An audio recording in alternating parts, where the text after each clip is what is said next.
अध्यक्ष महोदय, सत्ता पक्ष के हमारे साथी ने एक उदाहरण दिया उत्तर प्रदेश की सरकार का, तो मैं भी एक उदाहरण दे देती हूँ महाराष्ट्र की सरकार का। मैं भी एक उदाहरण दे देती हूँ हिमाचल की सरकार को तोड़ने की कोशिश किसने की, पैसों के बल पे की, गोवा की सरकार। तमाम उदाहरण राजस्थान की। क्या ये सरकारें जनता ने नहीं चुनी थी? क्या संविधान इन पर लागू नहीं था? पूरी देश की जनता जानती है कि इनका हंसती है, जानती है कि इनके यहाँ तो वॉशिंग मशीन है।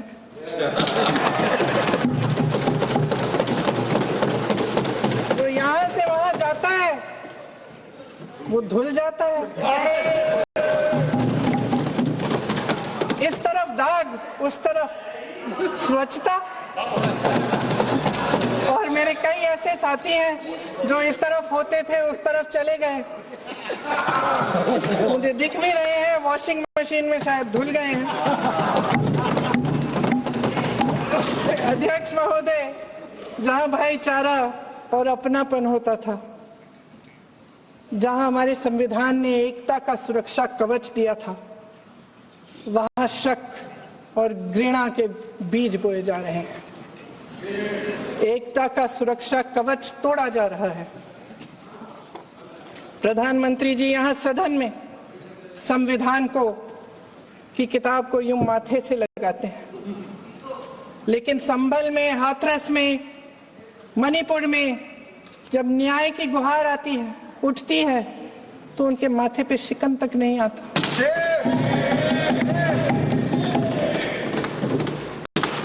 शायद समझ नहीं पाए हैं कि भारत का संविधान संघ का विधान नहीं है।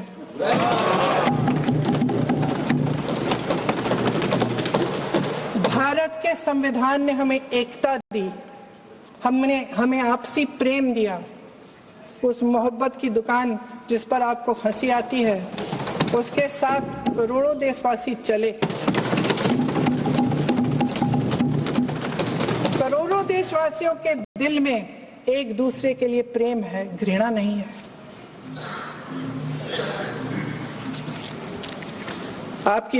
इनकी जो विभाजनकारी नीतियां हैं, उसका नतीजा हम रोज देखते हैं।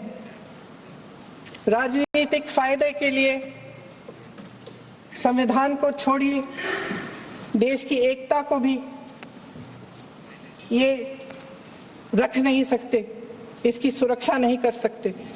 हमने संभल में देखा, मणिपुर में देखा। दरअसल इनका कहना है कि अलग अलग इस देश के अलग अलग हिस्से हैं,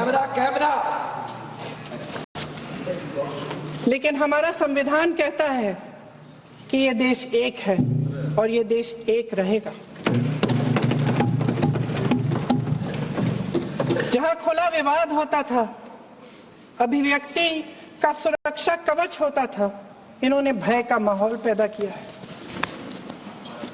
सत्ता पक्ष के मेरे साथी अक्सर 75 सालों की बात करते हैं, लेकिन इन 75 सालों में ये उम्मीद, आशा, ये अभिव्यक्ति की ज्योति कभी थमी नहीं, कभी बुझी नहीं। इस देश की जनता ने खुलकर आलोचना की, निडर होकर धरने किए, प्रदर्शन किए। जब जब जनता नाराज हुई, तब तब सत्ता को ललकारा, उसे चेतावनी दी, बड़े से बड़े नेताओं को कटघरे में खड़ा किया, उनसे जवाब मांगा, न्याय मांगा।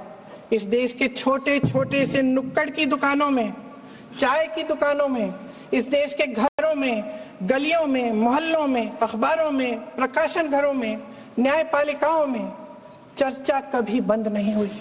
लेकिन आज ये माहौल नहीं है। आज जनता को सच बोलने से डराया जाता है, धमकाया जाता है। पत्रकार हो या विपक्ष का नेता हो या किसी यूनिवर्सिटी का प्रोफेसर हो, छात्र संघ हो या कर्मचारियों का संगठन हो, सबका मुंह बंद कराया जाता है। किसी पे ईडी, किसी पे सीबीआई, किसी पे इनकम टैक्स, फर्जी मुकदमे लगवाए जाते हैं, जेल में डाल दिया जाता है, विपक्षी नेताओं को जेल में डाल दिया जाता है, उनको सताया जाता है। किसी को नहीं छोड़ा इस सरकार ने। देशद्रोही कह के उत्तर प्रदेश में मुझे याद है कुछ अध्यापिकाएं प्रदर्शन कर रही थी, उन पर मुकदमा डाल दिया देशद्रोही का, उन्हें देशद्रोही कह दिया। इन्होंने देश का पूरा माहौल भय से भर दिया है। इनकी मीडिया की मशीन झूठ फैलाती है, तरह तरह के आरोप लगाती है, और शायद वह भी भय में ही है। महोदय, मैं इस सदन को याद दिलाना चाहती हूं कि ऐसा डर का माहौल देश में अंग्रेजों के राज में था।